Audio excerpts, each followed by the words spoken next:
All right. Yep, that's how we start. Good day, guys. Welcome here to episode 3 of League Down Under. Yes, we did miss last week. No, we're not apologizing for it. I'm Baz, once again, hosting the show for you guys. And we've got some awesome topics, some awesome stuff. We're going to head your way for our third episode for this podcast.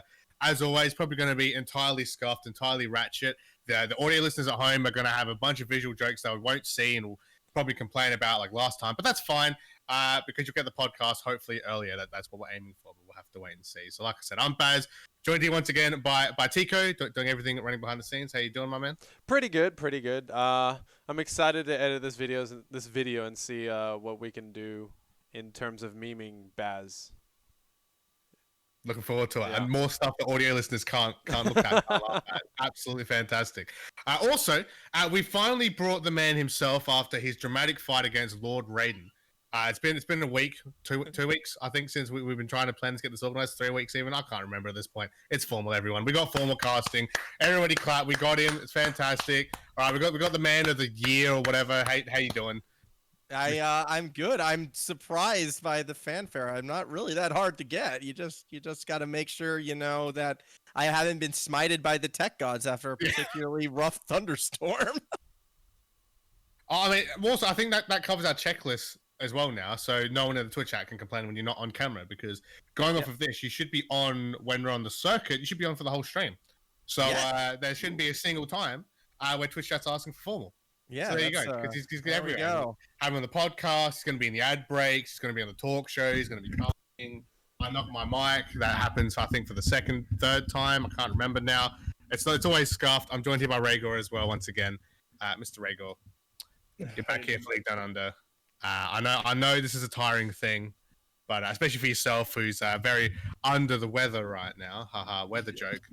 Just trying to trigger formal. But how you feeling? Like, seriously, how are you feeling being here again? Feeling a lot better, but still feeling rough. So hopefully, memeing some League would make me feel a little better.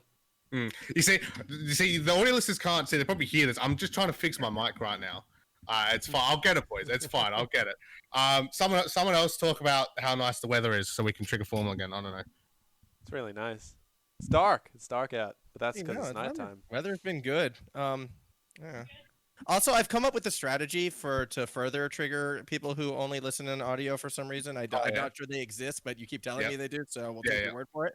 I'm just if it ever looks like I'm distracted or I'm making strange facial expressions, it's because playing Wreckfest at the same time, and I'm just an expressive person, so it's not like necessarily someone has a terrible take or anything like that. I'm just in like a particularly intense race or crashed or something. That's all. So keep that in mind. I thought you were playing TFT, not Wreckfest. No. Look, it's not the others' looks that have me looking so horrified. It's just the carnage on the track. Today's topics for episode 3, now that Formal just dropped out on us, we're actually going to be, of course, covering stuff from the current week of the circuit, because we didn't get to cover anything from week 2 because we didn't do an episode that week, haha. But we're going to cover week number 3. Again, there was some big matches that happened through week 3. El Clasico happened, but not to the degree that we were hoping for. Exile and Era as well, another big match we're going to be talking about here, where there's a lot of hype around Exile, but some people didn't agree with that. Formal.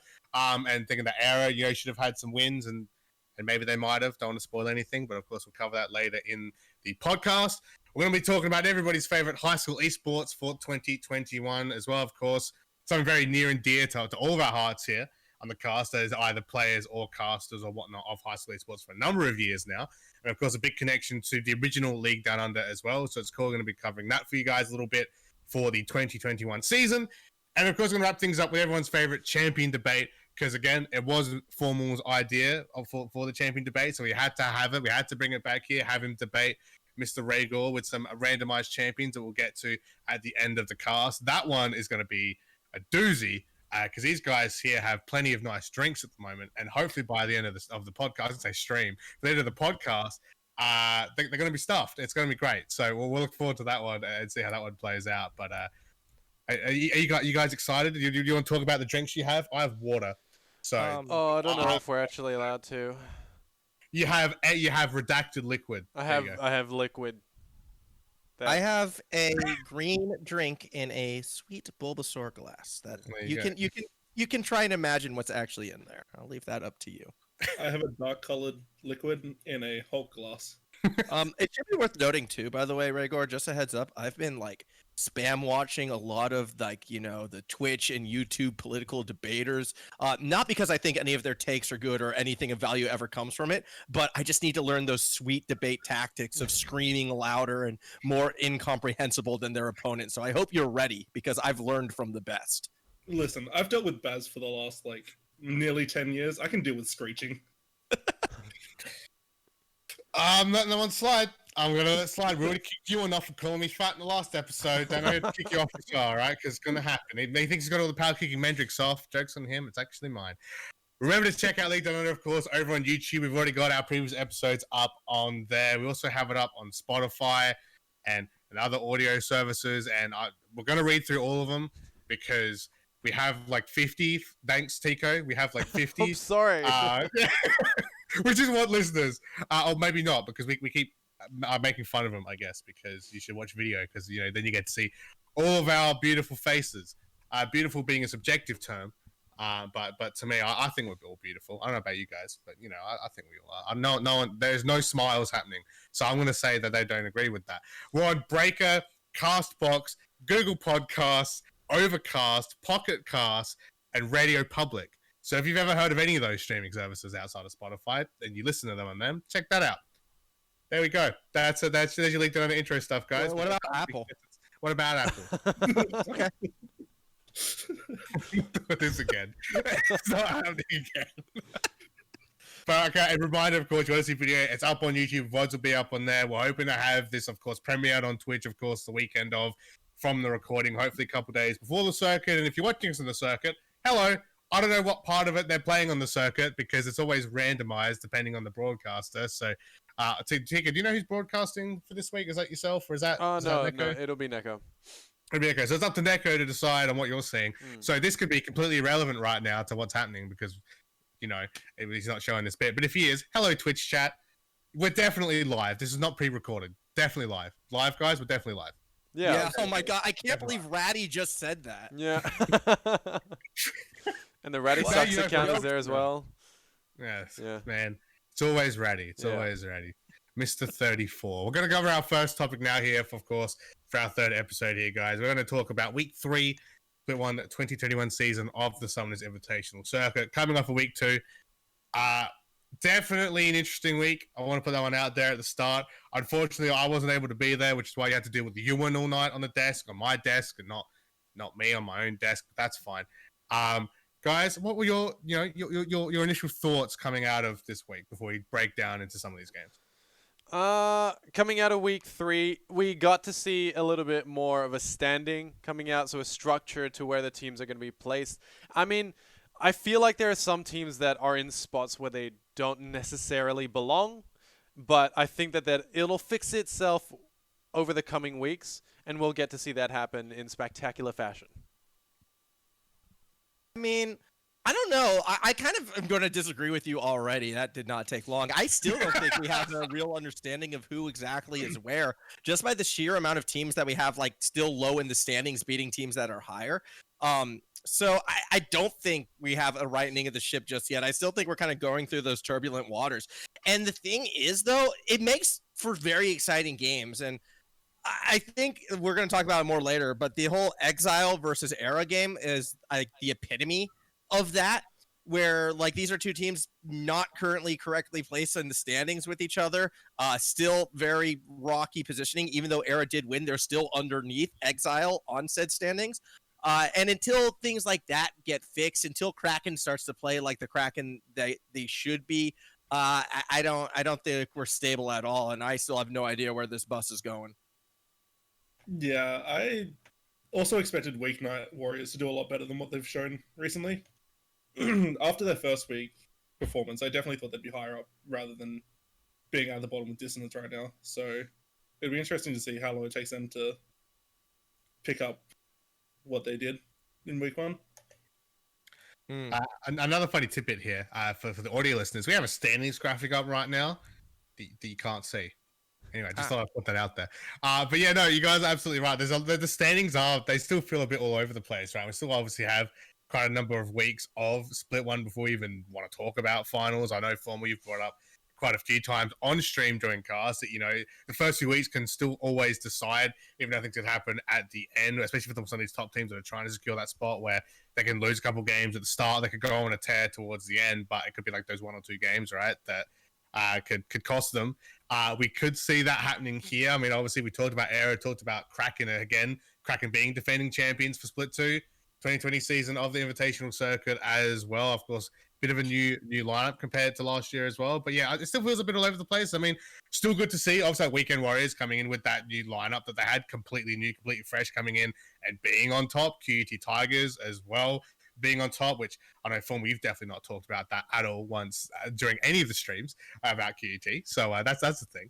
But yeah, I think it's a good transition, right, to talk about Exile, talk about Era. I want to hand it to Teacko, but I want to hand it to Formal first, just to establish the scene of why you don't think Exile should be where they are, because I know the rest of us, casters wise, at least going into week 3, of course, opinions could change going to that. I wasn't there, obviously, but at the time, we were all pretty impressed with Exile. I mean, brand new all coming in, brand new players we hadn't seen, 2-0 games were a bit mixed match, whatever, but they're still doing pretty well, but you didn't seem to agree with any of that coming in. Yeah, I mean, if you were saying they were doing well, I think you're falling victim to that beautiful term called results-based analysis. If you actually watch their games, they were very scrappy, very sloppy, and I feel like they got away with a lot of sort of rough situations that they themselves put themselves in and wouldn't be punished for them. And that was something that Era was very evidently able to do, especially, more towards the tail end of that last game. I just don't feel like as we get later into this, as the teams are able to watch each other play, as they're able to pick out these sort of, macro mistakes, or when teams are looking to pick fights consistently when they really shouldn't, eventually they'll start to get punished for it. And I just felt like it was time for that to happen, especially coming from an Era team that is so good on paper, but just really were still trying to find themselves. It felt like in the games, they always felt like they were getting these slow starts behind in lanes and then never really able to show us what they can do. But when you're against a scrappy team that's going to fight all the time, as long as you can go even in those fights, well, then you're going to have a chance to show off. And Era was able to do just that and then win the match. Yeah, I mean, XL didn't get their opportunity to get ahead, and I feel like that's how they got their first 2 wins, is getting that early lead and then relying on that snowball to be able to then push that towards a victory. Whereas within the Era versus Exile game, it was pretty much even up until the point, I think it was about 10 minutes, where Era started to pull ahead and they just kept pulling further and further ahead. The term snowball comes into play, and then they just won the game off the back of that. Yeah, that game was very rough to watch. It seems like every team, or a lot of the teams, just want to fight for the sake of fighting. I said this last time, but even when there's no objectives, there's nothing to gain. We see 5 people, we must group as 5, we must fight. I would say there are 2 teams that don't do this. And I want to challenge you, because I'm curious what you guys think, because I know what the answer is, but I'm gonna put a quiz to you guys. All right, I want to see who actually is going to pass my test. Who are the 2 teams that don't fight for the sake of fighting? Ooh, I want to say Weekend Warriors is one of them. No.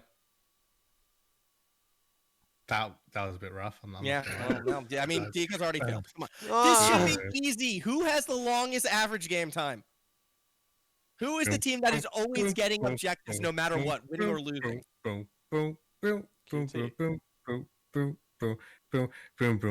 Team ZYZZ is one of them. Thank you. Baz got it in one. Why am I getting the answers correct when I'm just the dickhead host? Yeah, I don't know. Baz, because you pay attention. No, and the other one is QUT. Yeah. Let's be fair. To be fair, let's give some fairness here for him, okay? Teacko's too busy busting his ass behind the scenes. Yeah, I know. He's busy. Right? Which Raygor's excuse? Because he's the man. He's sick. Yeah. Okay, fine. Yeah. Have you seen his breathing machine? Hang on, can we just have a pause? Can you get your breathing machine, Raygor? Get it out. I want to show everyone. There's another video joke for the audio listeners. Isn't that funny? Yeah, see? He's very sick, okay? So you need to stop picking on the sick, picking on the defenseless. All right, Ewan's not here, Weapon's not here, and Mendrix isn't here. All right. So, I mean, I don't know what else you're expecting there, Formal. I mean, I don't. All right, fine. Like, my point still stands. Look, the two teams that, in my eyes, have sort of like actually shown, a little bit higher of an understanding coming into this has been QUT as well as Ziz. They are. Here we go. Formal singing the praises of QUT again, guys. Here we go. Yeah, wow. Look at me. Proud of the team that I picked to be number one in first place. Wow, who would have thought that I would be singing praises to the team that's at the top right now? But also Era is another team that I could see kind of going down that road, as well as, oh my gosh, there's another team that's slipping my mind right now. But I think it's Dissonance is one that I'm expecting to get calmer as things progress, but like they really haven't been yet. It's taken a while for them. Yeah, it's taking a lot longer than. I mean, to be fair as well, Desire. Actually, it might be Desire. I mean, we're talking about ZYZZ and QUT, right? ZYZZ, it took them a while. Really get so like week one was really bad. They admitted themselves, right? So exactly, and they slowly got themselves together the past few weeks. QUT have kind of felt strong from the start, but I feel as if like week one with Exile, they did show us like more of that, like I guess karma, like don't force a billion fights, keep things going, because that's when I've brought up a billion times now about how methodical they were, and they weren't like overextending. They were very slow and like, okay, take one tower. If we can get another one, take another tower or whatever, then back. Pick 1-2 kills, back. Like, don't try and force anything. And it threw off the week one team they versed, who's slipping my mind right now. But it threw them off guard. And that's how Exile won, and how they kind of just it showed up to everyone. Just like, holy crap! Like, here's this new org or whatever. Maybe since then they've not been like that in week one. So you think maybe it's like they were like that in week one? Could it just be the first week? Oh, look, we did this. Oh crap! We just forgot everything after the first week. I mean, well, yeah, no, I'm glad you're bringing back up that week one, because they were against Dissonance. Yeah. In week one, Dissonance, who I have most recently put in my power rankings as the worst team. Well, I mean, okay. You said it. He said it. All right. Any Dissonance fans, hit up at Formal Casting on Twitter. Well, no, that's fair, because they let themselves get exposed to a clean game against Exile, who has been anything but since. I think that's actually quite telling. And I'm not saying that Dissonance. Okay, look, when I put them at the worst team, this isn't me saying, oh, they're trash, they're terrible, they're never going to win. Power rankings are kind of slots in times. Take that quote, moments. Cut out 1 or 2 words, upload that. Sorry. Yeah, sure, do it, whatever. But yeah, I just feel like Exile, they showed up week one against a team who, to be quite honest, I actually did pick Dissonance to win that game, because I thought Exile was a bit of an unknown, and they did impress. They looked quite good, but then week two, they go up against Ziz. I'm sorry, they go up against Desire, and they just got. I feel like even though they won, they kind of got a little bit exposed as a team that, like, under pressure, like, goes panic, mechanic, fight, and they got very fortunate in that matchup. And then last week, I feel like they got properly exposed by a team that up to that point had not won a game. I want to hand it back to Teacko and Raygor, Mr. Raygor, as well, because we're kind of covering all the teams on the standings now, which I think is very fair. You know, we've talked about it anyway, like how close they are, just how all over the shop the standings are in this past couple of weeks, but. Just covering Exile Era real quick before we do move on. Was there any final thoughts you guys had about this game that where like Era was a big like that they finally got themselves going? Big surprise taking Exile finally. I know I said they were very happy to get out of that drought as well and bring themselves back into it, especially when a lot of us were questioning like the selfish change and the bot lane, for example, and they helped clarify that in the interview that Suho gave. So any other thoughts about that game that I guess Formal had already covered? I really, really like... Okay, so I actually... I'm going to talk about the comp that we saw in the Era versus Exile game. So it was... I think it was something like 2 main damage threats on the side of Era. And they're, I'd say, reliable damage threats. Like, you got the Yone and the Vayne. And, I mean, you can say Lily as a damage threat as well. But it was... I think I mentioned it as well. It was 2 very similar comps fighting against each other. Who could do it better? Which champions had it better? And I think Yone into Aurelia, skill matchup. But in the top lane, however, like the Sion versus Cho'Gath, Cho'Gath is going to struggle into that a little bit. He has range, don't get me wrong. Laning phase, he's going to have a breeze. But once it gets into that late game, it just gets a little bit too hard for him to have to deal with Sion, so he just target focuses. I'm going on a little bit of a spiel. But in saying that, the composition that we saw from Era was a little bit more consistent in their damage output, as well as their reliability with their damage output sources as well. Yeah. I know Raygor, you would have been happy seeing Vane for a start, seeing that Vane picked up by Keister. But I mean, was there any thoughts about the draft? Because again, I know you like to look at drafts quite a bit as well. Anything you're thinking about? Was that the Vane rel into Tristana Braum? Yeah. Yep. So I feel like Exile could have pressured bot lane a lot more in that game. Yes, Rel's like exceeds at counter engaging, but when she goes into her like walking form, she's slow. She's got no escape. She's in 100%. She can't get out.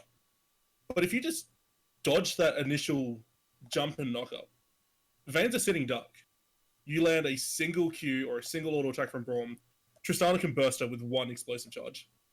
So I was hoping to see them like exploit Vane's weaker 1 to 2, even like 1 to 3. But I'm glad to see the Vane one in the end though.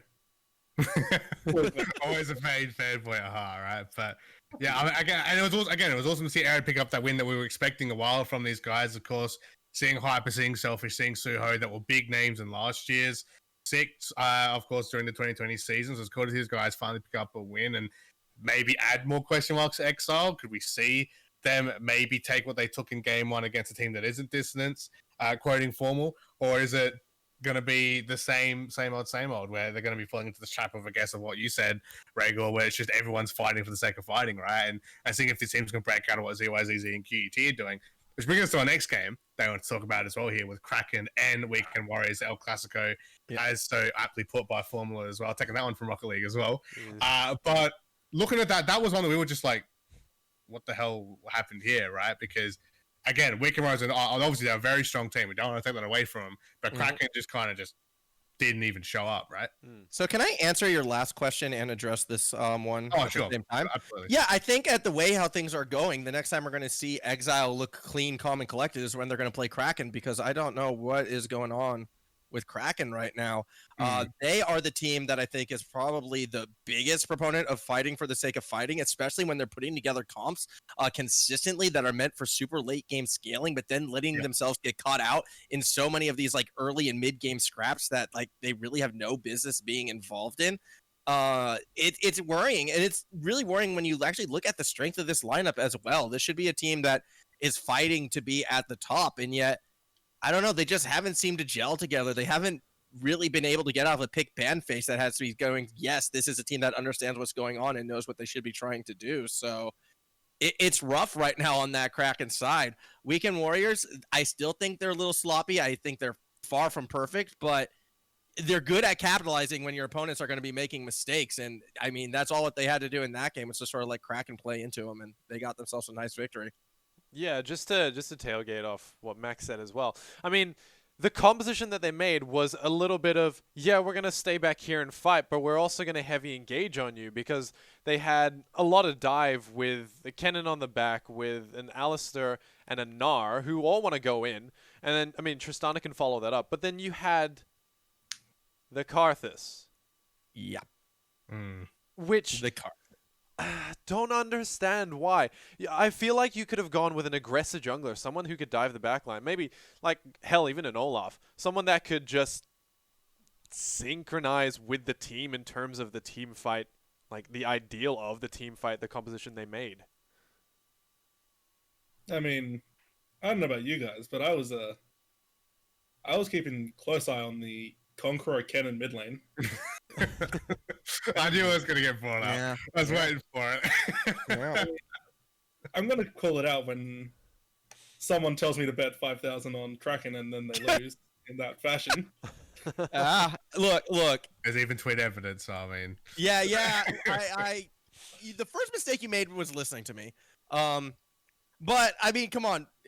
Are you really going to be expecting me to bust out Conqueror mid lane Kennen? Like, is that something that like we need to be prepared and ready for? Conqueror mid lane Kennen and Karthus jungle in 2021. Look, I would have lost those points with you as well if I was allowed to actually bet, but you know. Well, mods, so not allowed. Yep. But, I mean, looking at the Karthus as well, though. I mean, to be fair, Weekend Warriors had banned out, like they banned out Graves, they banned out Hecarim, they banned out Echo. There's quite a few jungle bans coming through, right? And obviously taking Udyr as well, which I know a lot of us, it's the jungler pick at the moment, right? Is that Udyr. And I'm pretty sure there was a tweet that I saw as well recently where it was like, oh, we're going to give him Udyr, we're going to give him Lucian. Well, I guess we just win.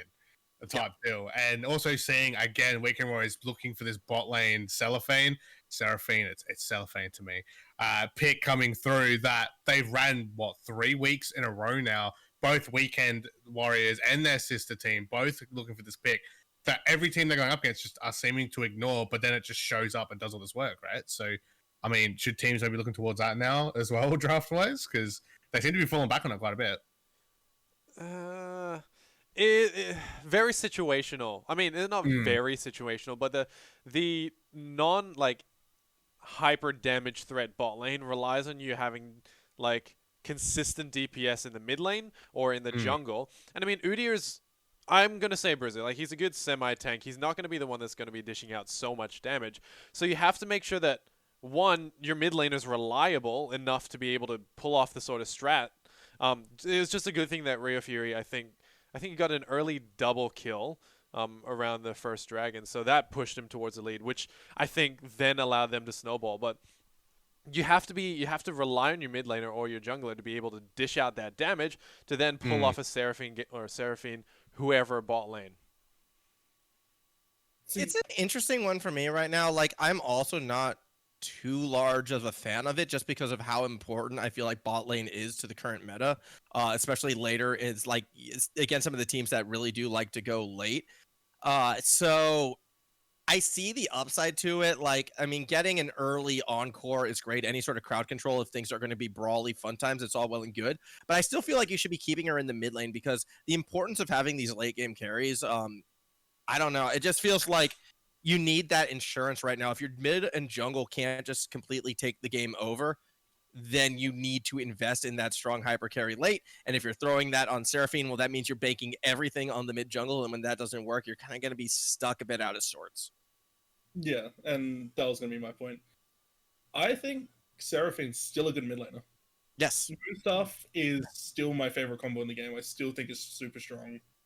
Combine that with any sort of AP top laner or AP jungle like Lilia, you're giving them so much extra healing and so much extra AP. And you can just keep the fights going for so long. And I saw it a few games on last week. Blue side's banning Seraphine. So either they haven't prepared to play with it, or they're not comfortable playing against it. It's a strong first because you can still get that flex in 3 roles if you wanted it to. Even 4 if you wanted to try out top lane Seraphine, which I've seen a bit. But you can flex her to 3 roles, primarily. And she's good in all 3.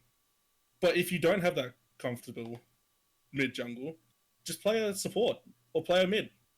She's super supportive, super helpful. And Encore is a super big game changer. That ultimate is insane. We'll have to wait and see, I guess, if other teams want to pick her up or look into it. I mean, last week we saw Jinx finally come back as well. Yep. So, we're seeing some players are, I guess, looking to champs, but we don't see too much of. Of course, we have seen Cellophane a bit recently, of course, with the Weekend org, or the Warriors org, I should say, sorry. But, I mean, obviously, I believe one of the other teams as well last week tried her out as well. So, there is some teams looking towards doing some other picks as well. We'll just have to wait and see as our meta develops. Of course, our circuit meta develops.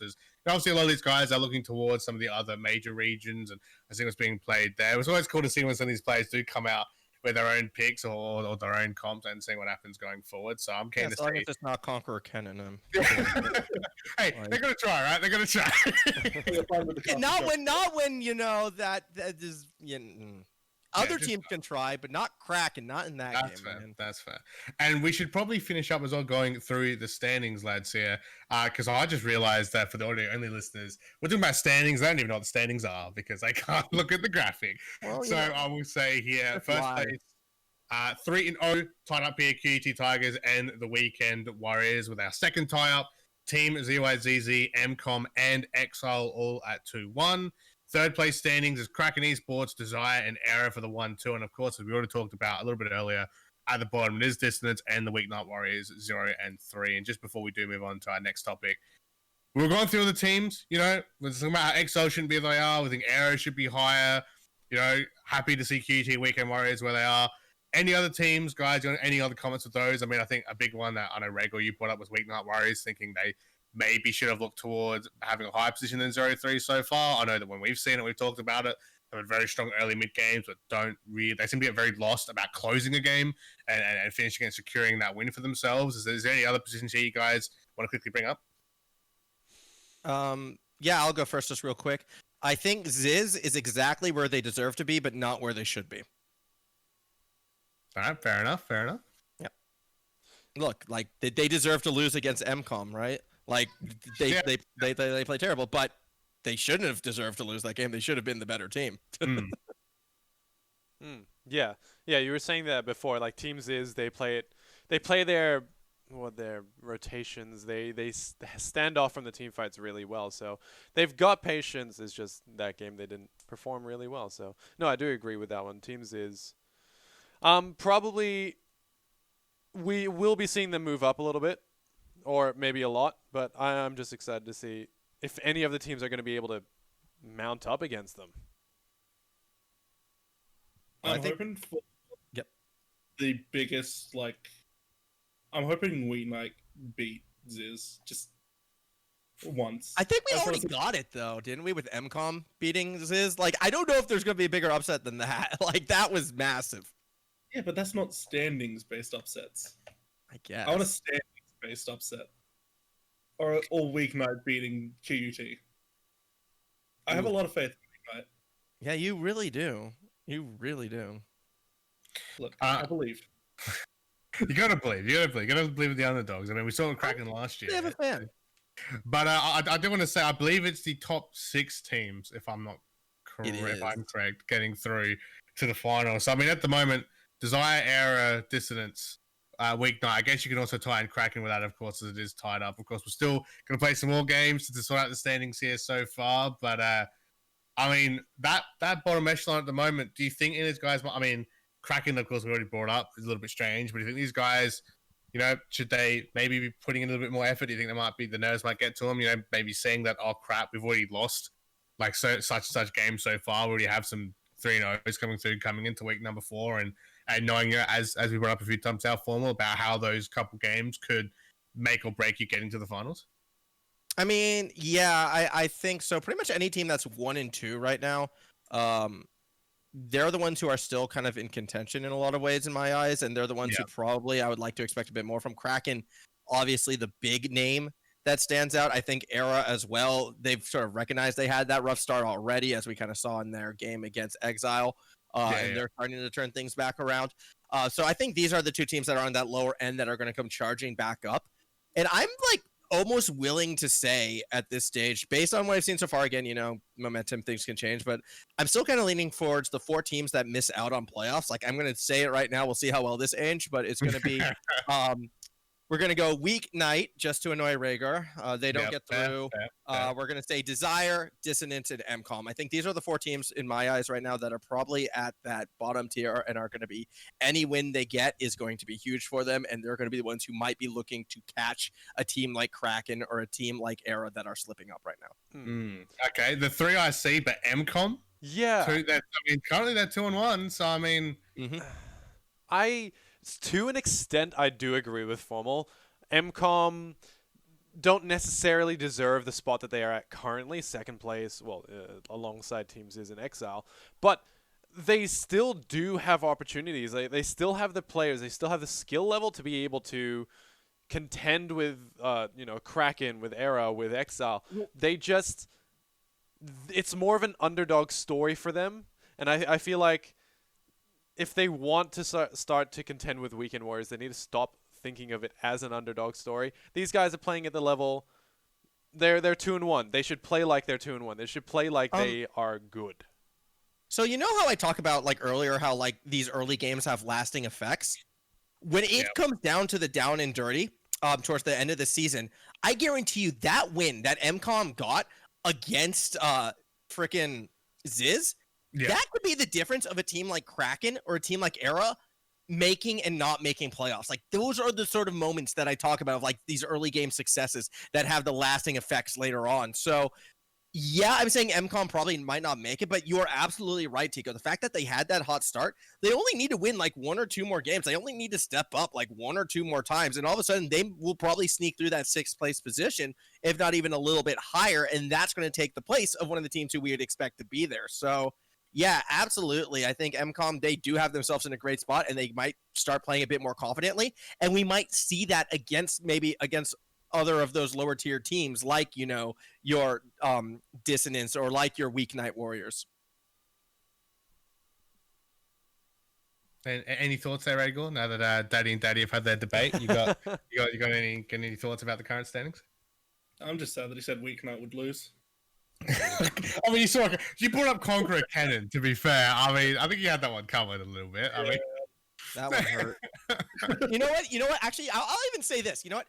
If Kraken wind up losing out to MCOM because of what happened week 3 with MCOM, getting another kind of surprise win, and with them losing to the Weekend Warriors with a Conqueror Cannon in mid, they deserve to miss playoffs. Okay. This is from the man who wanted Kraken to win this week, and the Kraken team apologized to Formal for not winning, and he's just gone and thrown him under the bus. All right. I get it. That's fine. The villains are cool. Villains are better than the heroes anyway. So that's fine. I'm not mad, Baz. I'm disappointed. Disappointed father. It's fine. But those are our current standings going into week number 4. So again, we are all keen to see what happens moving forward. As so far the circuit it's been such a blast so far. Split 1 so far. I don't think we've had a circuit that's been just so out of whack to what we thought it would be like we've got here for Split 1 for 2021 and any of the circuits we've done since 2017. So really cool to see that one come through, and I hope you guys, of course, are going to tune into that one. Of course, from Monday next week, as per usual, that of course will be the 6 p.m. Australian Eastern Daylight Savings Time start. Of course, you're going to be there before that for the pre-show, half an hour beforehand, and even earlier if you want to rewatch the podcast that we're doing here, whatever bit that Neko, who is going to be our broadcaster for that week, will decide to play.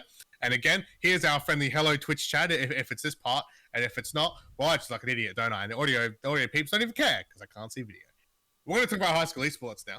We're going to move on from the circuit. We're going to talk about high school esports because this is obviously another big thing. Of course, we are well into the season of esports now, of course, being in March. High school esports, is starting back up so far, guys. And, it's very close, very near and dear to a lot of our hearts, as I mentioned towards the beginning of the podcast, of course, having regional champion and Raygor down here. Of course, down here, all the listeners, don't worry about it. It's fine.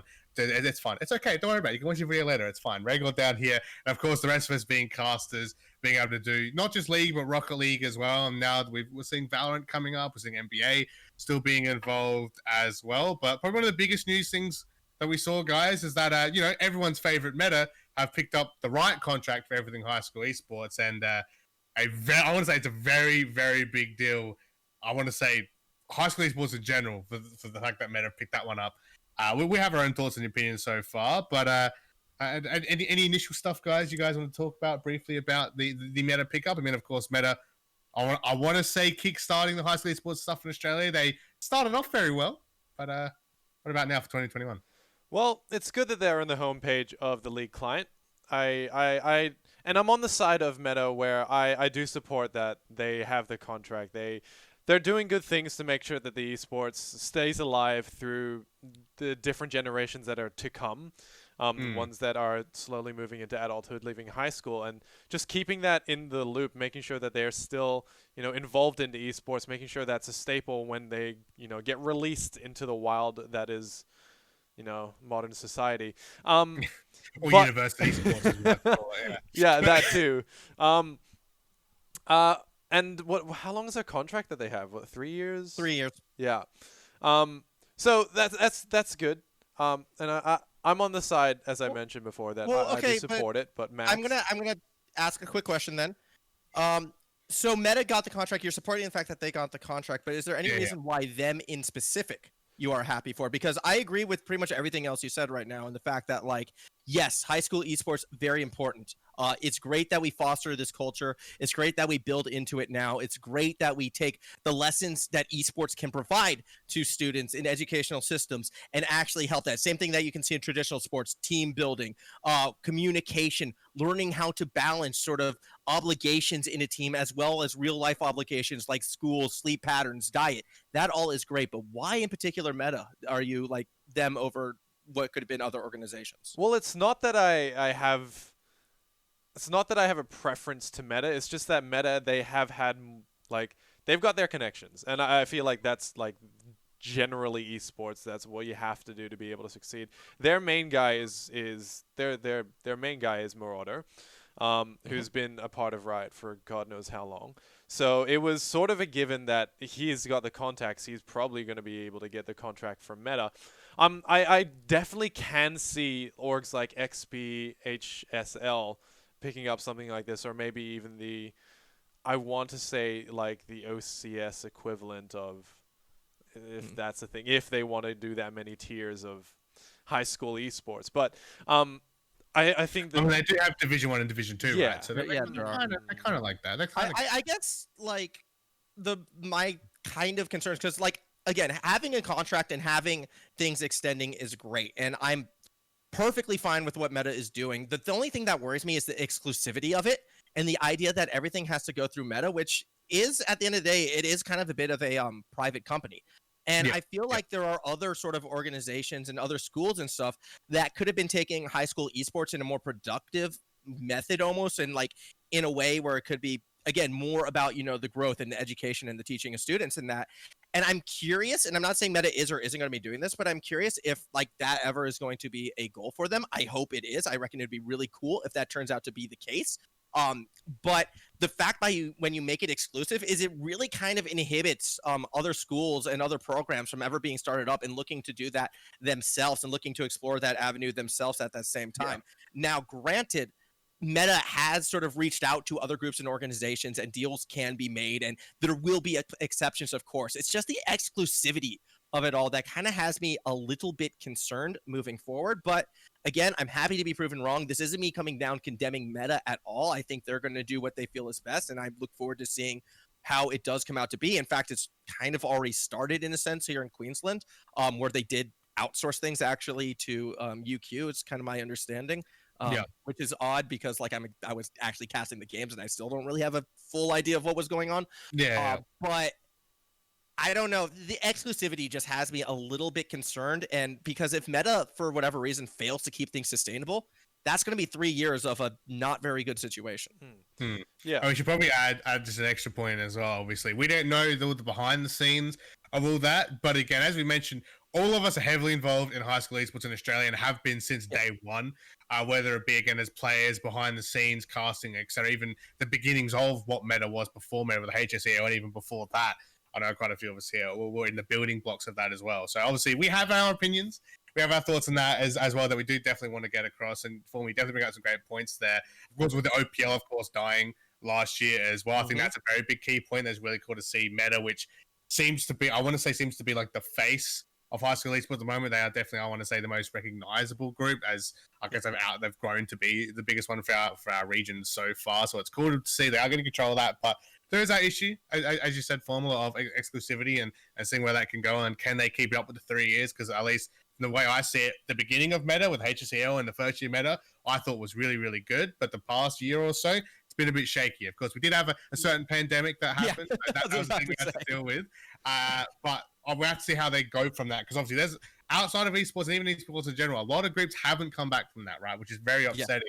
But there's not much we can do about that. And obviously, when we just see, exclusive deal to this one group, it's like, oh, great, here we go. Like, is that really like? And the thing is too, is it's not. Also, okay, can I just preface here? This might need to be edited out because I don't know if this is public. So can we timestamp, make this mark? But if it is public, then run with it. It's not just high school; it's university esports as well. Yeah.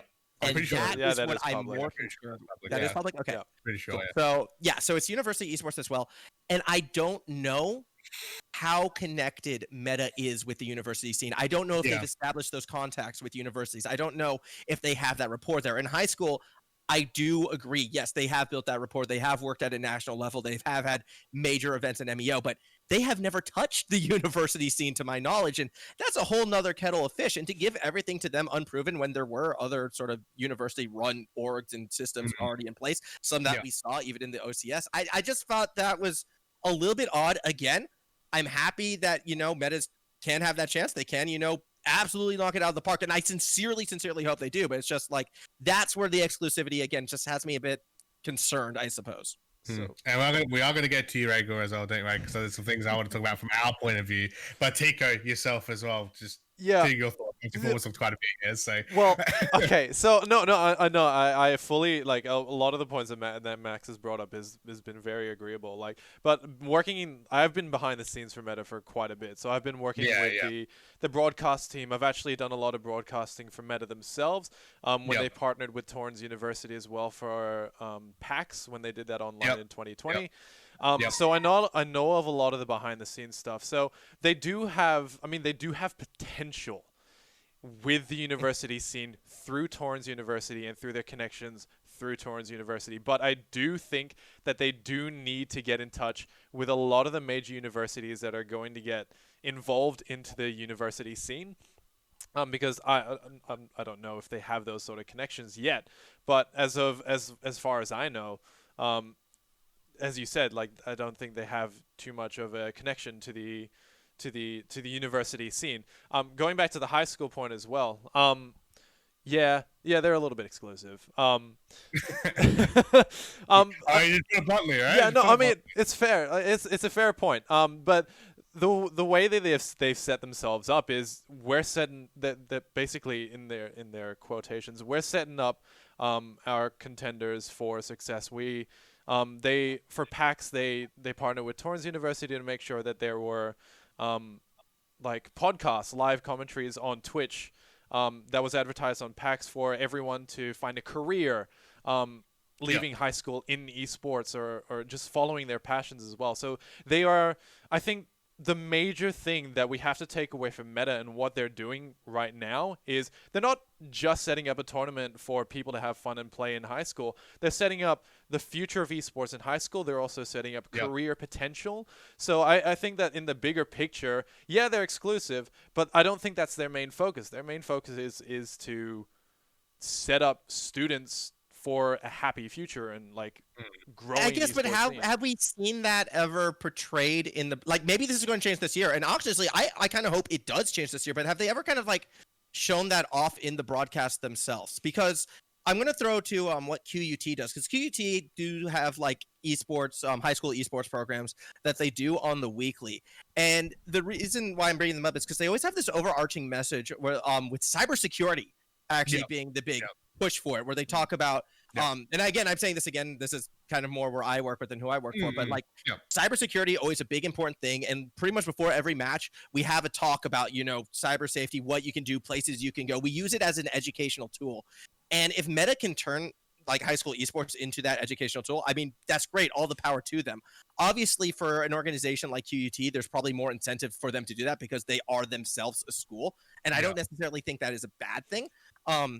But it's just like, I would like, and what you're saying, I want to see that carry over a bit more in the broadcast, and I hope we do get to see that more this year, I guess is what I'm trying to get at, Teacko, because in the past, it hasn't really been that. It's kind of been more, because having worked on the broadcast myself, it's always been more about the competition of it all, more about, who is going to be the champion, who's going to be the best team.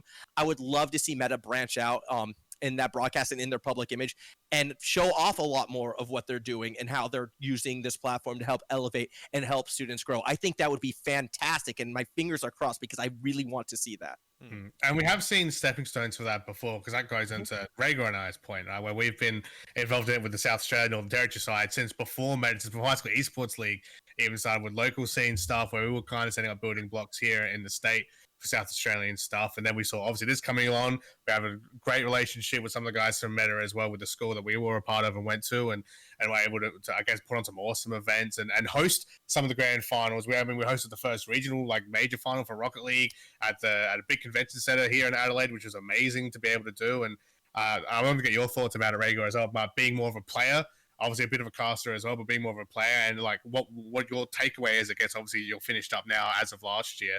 and like what you took away from meta, because I think that's a really good point that both of you guys have brought up about like the takeaway from meta and like where it goes to next, what you're getting out of it, and all that sort of thing as well, right? So one of the big things that our group in particular focused on was really making sure that you had all your priorities set right, so that doing meta wasn't meant to be your like end all be all. This is what you're doing.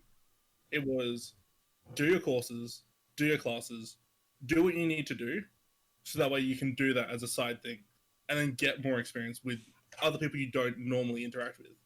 Like I made one of my best friends now through that meta team, and if it wasn't for playing there and playing in that team, I wouldn't have brought him into a new sport in traditional sports, and just the team building as well. I became a lot better team oriented wise in both traditional sports, in league, I want to say, but probably wrong because it's kind of but it impacts you a lot, even if you're not playing Division 1 or you're not playing at the top of the division. Any sort of fun competition you can do and build up camaraderie and friendship with your players is helpful in so many more situations than just, oh, it's just a game. Because you can change that to when you're working in a group at a job, or when you're working in a group when you're playing a sport. That then gives you those skills that you already had from playing a game together. And it's super helpful. I'm sad that I don't get to play anymore, but on the plus side, I get to go cast again, hopefully, for the finals, which I did the first year. Hopefully you get to cast again in some sock. You win? Again, I casted there once. True. I mean, I don't know. This is being broadcast on some, so I reckon this still counts. It's close enough. It's close enough. But I think that's a good point as well. I just wanted to close up this particular point about the high school spots anyway, where I know I've been a part of, and I've seen other groups, other media, like parts of the world. I say parts of the world, but the media world, I should say, covering high school stuff. Like, an example, again, with Raygor now, we've had stuff like our local newspaper that we've had for the state. We've been a part of that. Well, I'm behind the news with ABC again, a kids show, like a kids news show targeted at kids and youth, and now on ABC. I had to bring it up, Raygor. Come on, I had to bring it up. It is important. Maybe we can chuck up some footage of it in a bit after this. Maybe leave a part open if we can get a hold of that. I know I've got a link somewhere. But just to show as an example, like, there's definitely other groups doing that. While Meta, you were lucky to have like maybe an article or two. I know I've always like an article, maybe like a 2-minute short video or something like that. And that's as far as you get. And to your guys' point, hopefully we see more of that. Hopefully we see Meta themselves show more of that, be more active on YouTube, more on Twitch. I don't know if it was last year or the year before, they're having some like seminar type things for like parents on Twitch. And I know even here in South Australia, there was like some actual meetup seminar stuff before COVID. Obviously, I believe this was in 2019 where they had that. And we had, again, the high school team that we were a part of, able to go to the Legacy Performance Center with the Adelaide Crows and check that out and be one of the first groups to even check that out and test out computers. And we've got some cool opportunities just like that, even being able to check out local sports and current esports. So hopefully that does continue. But they are it right now. So the earnest is on them. And I mean, you've been given, the way I see it, Meta's been given a big responsibility with this contract. Right. And I hope they live up to it. I really do. I when you get given like something like that, there's an expectation that you're going to step up and rise to it. And I do not doubt that they have the resources to do so. I do not doubt that probably is going to be one of their goals. But as someone who's heavily invested with it, we're all obviously going to be watching with, eager eyes and maybe even a little critical at times. But you know what? Overall, we all want the same thing. We all want high school esports to flourish. And if Meta has been decreed as the group to do it, then let's see what they can do.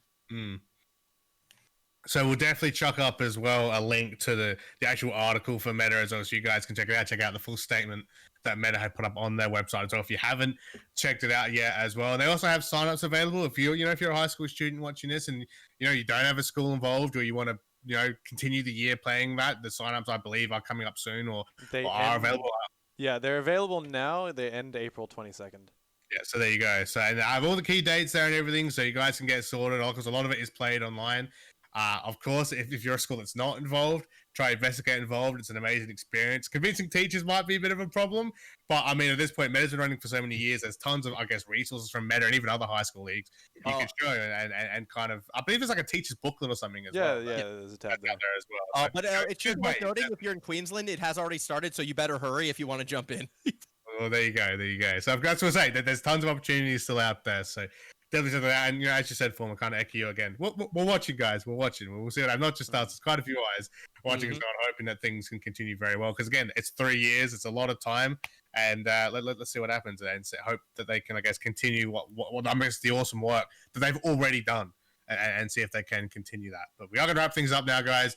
The final segment of the episode here, a very, very, very looking forward to segment here. Of course, our champion debate coming in here. Some of our guys are a little bit into their redacted drinks now at this point. So see how this one will go. So if you haven't seen the champion debate, you haven't seen the podcast before, first of all, after you've seen this, go check out the VODs. Go all audio listening. You're going to do that over on Spotify, the 10 billion other audio services we talked about at the start of the podcast. But for the champion debate, we're going to have someone defending and someone against the particular champion choices that will be randomly selected by Mr. Teacko that Formula and Raygor have opted themselves, volunteered themselves to defend or attack coming through here. So there'll be 3 champions to go for. They'll have about, let's say, 20 seconds, 30 seconds, or do we just want to let a point go across back and forth? What do you guys reckon? 30 seconds is short. That's like 2 sentences, man. Yeah, you got to be quick and fast about it. You know. Okay, fine. I would have opted for 1 to 2 minutes, but that's just me. Actually, you know what we should do? 30 seconds. But 30 seconds for one person, 30 seconds for another, and then you back 30, and then another 30. Yeah. Okay. That all right. That sounds good. So it's a rebuttal. There you go. You can email it. And of course, if I don't like it, then I can tell these idiots to shut up, and they just have to deal with it. Fair. So that's how that one works. So that's been the golden rule so far, and I'm sticking with it. So there we go. So we're gonna get the champion selection up. Lads, do you have a preference for the defensive champion or offensive champion, or well, we should do this multiple times, so we each do both, like in different roles. Yep. So we'll say 4 then. We'll say 4, so it's even. There you go. We'll change it from 3 to 4. So it's an even amount. So Teacko will hit the RNG button now. Does anyone want to flip a coin, heads, tails, rock, paper, scissors? Who wants to take? Raygor, you get first pick. There you go. I'm the champion first. No. What? Oh. No, you can choose either attacking, defending, or speaking first or second. I'll go defending. I'll go defending first. You'll go defending first? Okay, you can also speak first. You can also speak first. Okay. Well, the champion you are defending today is the Saltwater Scourge, Gangplank himself. Well, the Pirate Man it is. So remember, 30 seconds, and then a further seconds after your opponent has had their piece. Raygor, if you'd like to kick us off as to why Gangplank is such an amazing champion, especially now in 11.5. Alright, so Gangplank's great because you can flex him to 2 roles. Still think he's a good mid laner. Top laner, he can get outmatched and poked out by, if you want to have a tank in the top lane, he can't really do much other than scale to 50 minutes and hopefully be useful. But you don't worry about that. You play a mid, go full lethality, one-shot the guy. He can't do anything. What's he going to do? Try and CC you? Oranges, can't kill you. Barrels, great way to get lane pressure. Can't do anything. They try and gank you. Barrel, slowed. What are you going to do? Gets extra gold from Parlay. And the ult has great usage across the map, helping out the teams. That's your 30 seconds. That's it. That's your first 30 seconds. So, I'll wait. I've got a counter up. I'll actually wait till we get to the 30 part. So, 3, 2, 1. Go for it, Formal. Okay, so the reason why Gangplank is bad can be boiled down to a couple specific things. The first being difficulty of skill and learning curve in order to play him effectively. The only point that you made that is at all relevant is the idea that the barrels can be useful, but they are also one of the toughest abilities to use accurately, especially in a mid lane where there's so many outs, so many ways to avoid. Not to mention the fact, what can you do? Auto them once or twice, they're gone, not an issue. Second big point on why Gangplank is in a terrible state right now, look at the old art, look at the pubes, look how they go all the way up his chest. Yeah, that no longer exists. Raygor, you're going your next 30 seconds. And 3, 2, 1, go. Look, the man almost died in a boat crash. What? He can't control the way he looks. Leave him alone. But also, you completely ignored the fact that his ultimate is great for setting up kills across the map. He can help out bot lane go on 2v2. Suddenly that's 2.5v2. He can help out with top lane, getting that into a 1v1 into a 1.5v1. That extra damage and the extra slow helps out a ton with trying to get kills. But also, barrels. How are you going to compete with barrels? They're just cool. 2012 PewDiePie barrel meme finished. Formal. Your final. You autoed the barrel twice and it's gone. That's how you deal with it. You want global map presence? I don't know. You could play Shen mid and probably be just as effective. Then the other idea, the thing you're talking about, one shot, one tapping lethality. It's not like you can play something like Talon or any other AD assassin in the mid lane to be much more effective, much more roaming, and much more better essentially at your job. Also, no other champion single-handedly destroyed a meta of TFT quite like Gangplank did last season. That's the 30 seconds done. That was a bit of a nightmare, wasn't it? So apparently it's gang pubes now. That's the takeaway I got. Global barrels apparently still being relevant in 2021, and TFT memes. So who do you think took round number 1, Teacko? I'm still debating myself here, actually. Oh, I'm actually gonna have to give mine over to Formal. My point goes to Formal for this one. Yeah, I'm gonna have to go Formal as well. Yeah. Sorry, Raygor. But I mean, to be fair, this man came out the gates, strong, and he made some good jokes out of it as well. Yeah, starting off. Yeah. That I have a deep-rooted hatred for because of the TFT memes. Yeah. More than 30 seconds because that TFT rant could go for a couple minutes. Luckily, we cut that off soon then, guys. Yeah. So there we go. About our second RNG champion, of course, now Formal will be up first and on defense. So let's find out. Oh, Teacko's he's okay. He's pretty excited for this one. The next champion that Formal is going to be defending is the Barbarian King Tryndamere. Okay. Count me in, I guess.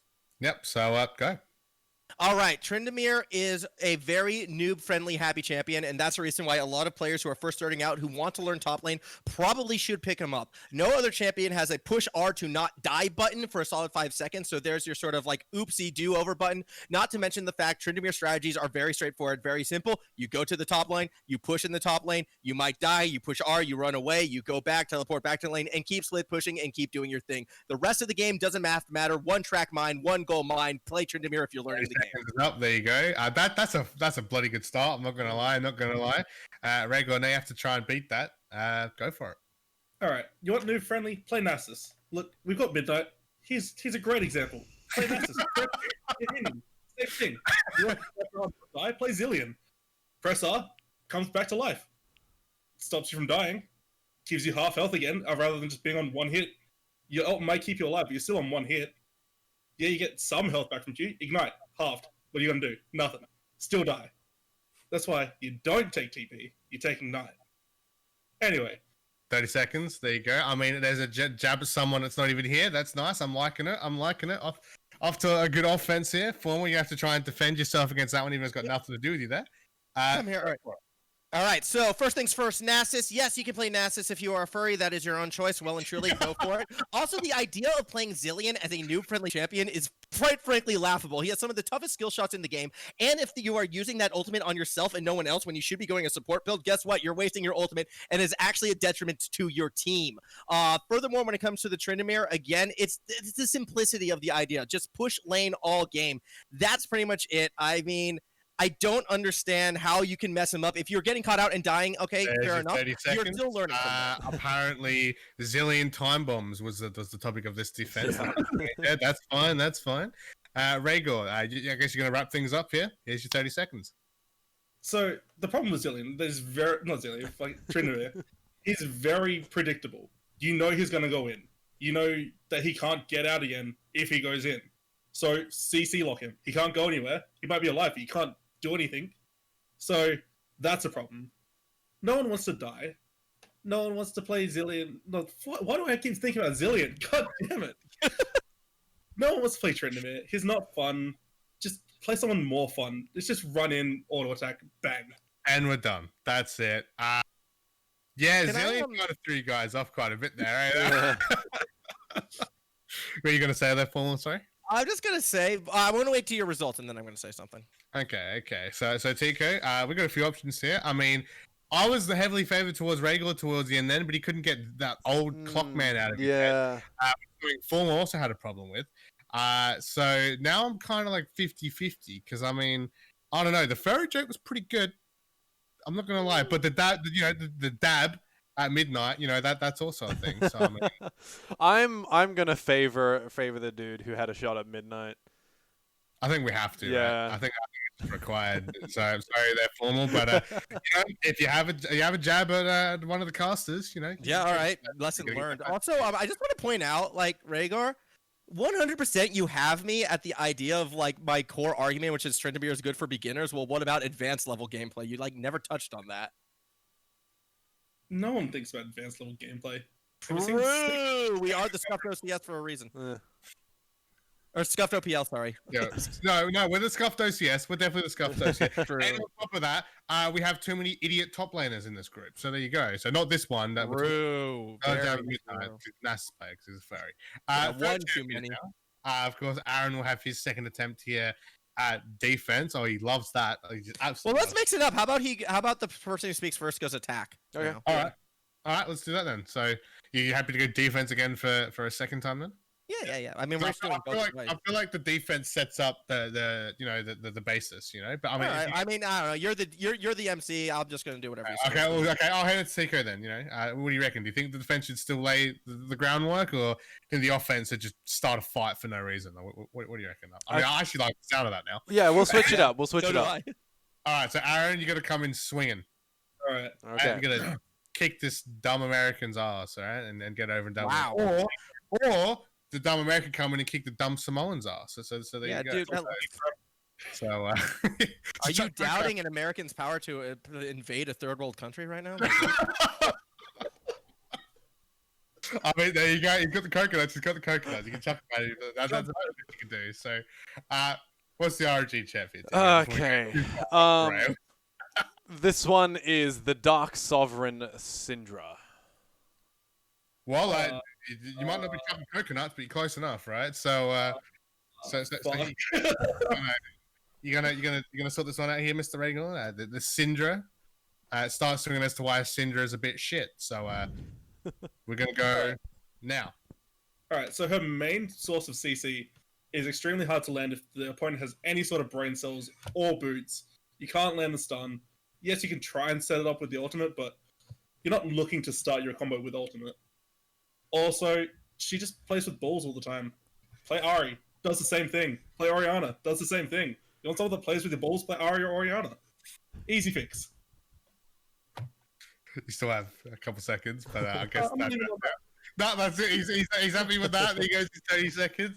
That can be taken multiple ways, of course. And formal, now you have to try and defend ball touching. Yep. No. Okay, so straight away, the idea that you take an Orianna instead of a Syndra is laughable just based on the fact that in that matchup, guess who wins? It's the Syndra. That is one of the best matchups you can have to Syndra because of the zoning potential. You outreach the Orianna, so the superior ball fondling champ is 100% Syndra in this situation. Furthermore, I think Midnight Ewan said it best. If you want to be a top tier mid laner, guess what? Syndra's a champion you're going to have to learn because of the zone potential, because of the team fight potential, and because of the versatility of her builds. You could go control, you can go assassin. This is a mid laner who essentially does it all. Funneling, guys. That's that done. To be fair, Syndra does fondle a lot of balls, so we'll give him that. That's fine. Now you've got one final chance here. I mean, there's already a call out to Midnight again. He can't catch a break, this guy. 30 seconds, Mr. Raygor. Go. You gonna trust what Midnight says? You gonna trust that man?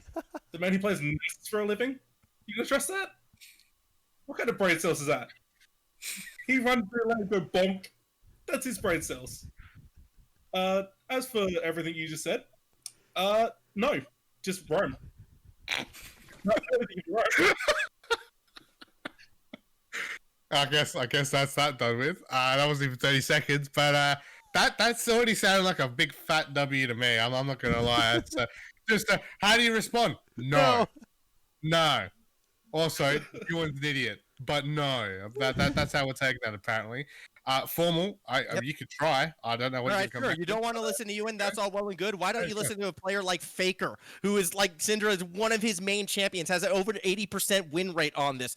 Oh no, what, just roam? Okay, yeah, roam with Orianna. Ooh, you get a little speed boost every now and then. Yeah, that's great. It's not going to pay off. And guess what? Now you give mid lane in its entirety to a Syndra who's going to control the map and beat your ass down. GG, you lost the game. Syndra can push R and delete any member on your team at any given moment because you left her to free farm. Do you feel silly? Well, you're going to when she deletes you in less than half a second, because that is how fast she can execute you. And that's that one over and done with. You know, that was really good. Very passionate. But do I take the meme option though? Because Raygor's one was just funnier, just straight up. Like, we've got the correct answer in formal, and then we've got the answer. Having the correct answer though makes it so much harder for me, because like obviously Syndra's a great champion. Yeah, right, exactly. So it's like, so you got the guy who just really like, she's a bit shit. Yeah, she's whatever. This cast sucks. I hate League sucks. I don't know why I'm doing this. So then it's just like, oh yeah, it's brilliant. Definitely, you win that one. Win that round for sure. 100%. I'm honestly torn because I don't know. Teacko, I don't, help me, man. I don't know. Like, what do we do? Like, they're both really good for different reasons. Like, I'm see, because I feel like Raygor's a bit of a cop out, but like, I'm gonna give it to Raygor, but that's one of the main reasons was because the meta was playing against him, and also he was funny. I like this, man. Okay, I'll even it out. I'll choose formal. Normally, I would choose Raygor because obviously. Give it to Raygor. Give it to Raygor. He deserves it. That response was funny. Now we're even going into the last one. That's right. Now we're even. Now we've got a real battle for the end. You know. So, all right. So there we go. So the final RNG champion here. So we get some bullshit like Aurelian Soul. Yeah, formal will kick us off. Of course, on the offense, not the defense. So let's see what happens. Okay. If ASOL was chosen, he'd have to explain why ASOL's a bit crap. So I heard him a bit. But Teacko, who do we have for our final champion? I actually want you guys to guess who it is. I'll tell you the title, and then you have to guess the champion. It's the Night Hunter. Okay. Evelyn? What's Is your it guess? Rengar? No, it's Vayne. Oh, fuck yes. Oh, why Vayne? Oh, well, you're defending. Oh, this is actually okay. Crap. Why does everything favor Raygor? All right. We're good. We're calm. We're good. I know. Right. I mean, to be fair, you wanted this formal. This is. I did. Well, here we go. Your 30 seconds start now. Name one other champion in League of Legends who has an entire game based off of how shit the average player is. Vayne spotting is unique, Vayne spotting is special, and Vayne spotting requires one key element, a Vayne being terrible at the game. It is iconic, everyone knows it, and that is why Vayne is a shit champion. There's still like 12 seconds. Don't need any more time, Baz. I don't need any more time. Fair. You know what? That's fair. He's chucked the beast. He's got that ball. He's chucked that sucker. He is out of here. How are you gonna beat Vayne spotting here, Raygor? You got 30 seconds. Go. Okay, now you see, Vayne spotting is a very good point. However, there's a counterpoint. Just don't be bad. Vayne has a high skill cap, yes, but how flashy does it look when she 1v5s you all while in her ult? You can't do anything. You're gonna try and auto attack her, invis. You're going to try and get close to her? Condemn. She's going to melt your tanks. You can't do anything against her. And look at Project Vayne. Look at the butt. That's all you need to look at. It's a win. Okay, so I had 5 seconds, but that's okay. It's another point slammed down there. Formal, you now have to beat a 1v5 champion to get good, and Vayne's ass, apparently. So there you go. You got your 30 seconds, and go for it. Look at their Vayne. Now look at your Vayne. Are you having fun? Yes or no? That was a solid 8 seconds. That's I guess we'll go with that. That's what was final attack there. And Raygor, your final 30 seconds. Remember, it's 30 seconds. You got 30 seconds, guys. Go. All right. Now see, sometimes I am that good Vayne. Not all the time. I have to let other people win the game sometimes. But most of the time, I am the good Vayne. Don't look it up. Just trust me. It's fine. But their Vayne has one big difference to your Vane. A high kill count? And that's why we're going to leave it. I just the final comment at the end because why not? Just the final kill count? Yeah, that's how we end that. Yeah, so we've got Teacko, once again, for our final champion debate, we've got a passionate Vane defender and a Reddit user. Although technically they're both Reddit users, really. So do either deserve a win? Like, I kind of feel like neither of them deserve it. Yeah. It's just like two idiots, you know. It's just like I don't know. It's two wolves fighting each other, you know. There's some other words and terms I'd like to use, but yeah. Well, I mean, it was a little bit hard, but I think I'm gonna give this one to Formal, just because he didn't even need to use all of his time to get his point across. That's true. I mean, to be fair, that is true. He maximized. He min-maxed. Yeah. There you go. He min-maxed his 30 seconds by using 8 of them for the second one. So there you go. I mean, I don't know. Like, the get good comment was pretty good, though. The get good comment was pretty good. And the defense of don't check the OP.gg. But, yeah, Vane Spotting kind of took it for me at the start. I'm not going to lie. I think that's a fair comment, right? You can't, like, you can say anything at that point. You can be like, just get good. You know, don't have shit teammates. You know, party with 5. Have a Mastery 7 Vane. But the minute you say Vane Spotting, that Vane's going 0-15. That's like a Yasuo, you know? Like, you ain't beating that, I think. So, Formal, I think you do take the victory here. So, you will get this champion debate win. We still need to figure out what the loser has to do if they lose these things. I do believe, Teacko, we're still waiting on Ewan's punishment from the first episode. Well, I want to propose one right now. Okay. Raygor has to play a ranked game with me as my support as I play Vane. All right. I'm okay with that. I think that will be punishment enough for him. We need that recorded. Yeah. We'll get it. Definitely have that bring up in like the next episode or so. Have to fit that in somewhere, maybe a bonus at the end or something like that on the YouTube version. So there you go. So audio listeners get some highlights of it or something. Yeah, we can figure something out. Audio listeners get the podcast early, but YouTube gets more content. So there you go. Take your pick, right? But yeah, well, that's going to do it us here for episode 3 for League Down Under's Spec 2.0 update, of course, the 2021 edition for League Down Under. I hope you guys at home did enjoy this episode. We covered a whole bunch of stuff, a lot of deep diving into the circuit, which is really cool to see.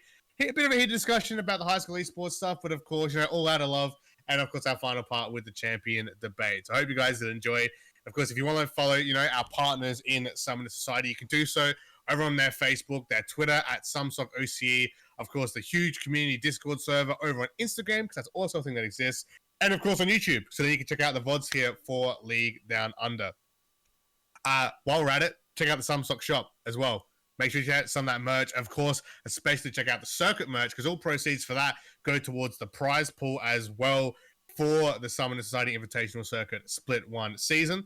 I don't believe we have an exact number of how much money has been raised so far, but we do know there's been a fair amount of money that's been raised so far. So thank you to everyone that has contributed and put money towards it. Got some cool like swag out of it so far as well. They're still up on the shop if you guys want to check that out. You know, get yourself some cool clothes. You know, we're getting into some colder seasons, so some of those hoodies it's looking pretty good. I want to say right about now, looking pretty good. So you might want to look at getting some of that stuff there. Of course, week 4 of the circuit coming out will be the 15th, of course, at least for recording for us. It'll be the 15th of March, which is a Monday. So if you're watching this way later in the future, just check out the VOD. It'll be up on YouTube. Or don't. You know, I'm not your parent, so you can do what you want. You're probably a grown adult. I mean, I can't stop you.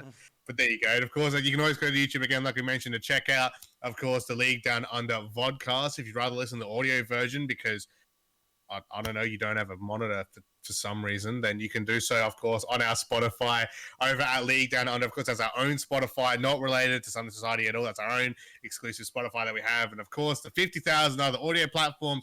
Teacko, can I just say in this part, I have an edit here, so I say this really, really quickly, or don't. Make it really, really slowly. Whatever you want. It'll make it funny if you want to make people go through pain or not. That's up to you. But here we go. Breaker, Castbox, Google Podcasts, Overcast, Pocket Casts, and Radio Public. So like I said at the start, if you listen on to any of those, we're there too. So there you go. So check that stuff out, of course, as well as Spotify for everything League Down Under. I was joined here by Teacko, Formal, and Raygor. Lads, any final closing comments for the ratchetness that is, of course, League Down Under We had some laughs, had some fun, but any final closing comments before we turn this shit show off? Look, like, I want to come back again when the side topic isn't something like high school esports that I'm desperately passionate about and don't want to meme and joke and clown around on, because I feel like I was way too serious today, man. Hey, we had to get that opinion. The past few episodes have been a bit of a crown fiesta. We need a tiny bit of seriousness sometimes. Where's my red nose and clown wig, man? I was here for that. I got the balloon animals ready, and well, now you're gonna have to bring me back again if you want me to bust them out. Yeah, I mean, if you want to come back, I mean, at this point, you don't come back by choice. You come here because you get dragged back here. But if you want to come back here by choice, I mean, that's fine. I mean, it's one of those person I have to strangle to get here, so that's fine. Teacko, Raygor, any closing comments, my dudes? Drink checks. Everyone finished theirs? Yeah, man. This is my second. Oh, I mean, technically mine is still water, and I've hardly touched it because, quote, I need to be dehydrated by the end of this podcast. That's an off-camera joke from Formal there, so there you go. Raygor, any closing comments yourself? I mean, once again, still being stuck here years later for League Down. I know it's like the nightmare never ends. I'm enjoying myself. I'm having so much fun. And of course, we had to close things off with another visual joke. Thank you to everyone for checking out League Down. And of course, if you're watching on the premiere, thanks for tuning in. And I hope to catch you in more, of course, premieres down the line. If you're listening, thanks for listening. And all jokes aside, and we hope we can hear you listen to us more on Spotify as well. Of course, trying to get as many listeners as we can. And if you're watching us after the circuit from whatever part the Necco's put us on, maybe he might put this part at the end. I don't know. But we got the circuit coming up, so look forward to some awesome matches coming through for week number 4. You should be joining me now on the desk in the future of this recording. I don't know who's with me. None of these idiots. They just don't belong. Formal's probably casting. Yeah, he can go. Teacko's probably going to have to do broadcast stuff anyway. I'm casting, probably. Yeah, I mean, I don't know. Raygor's just here. Watching. We'll see you guys later.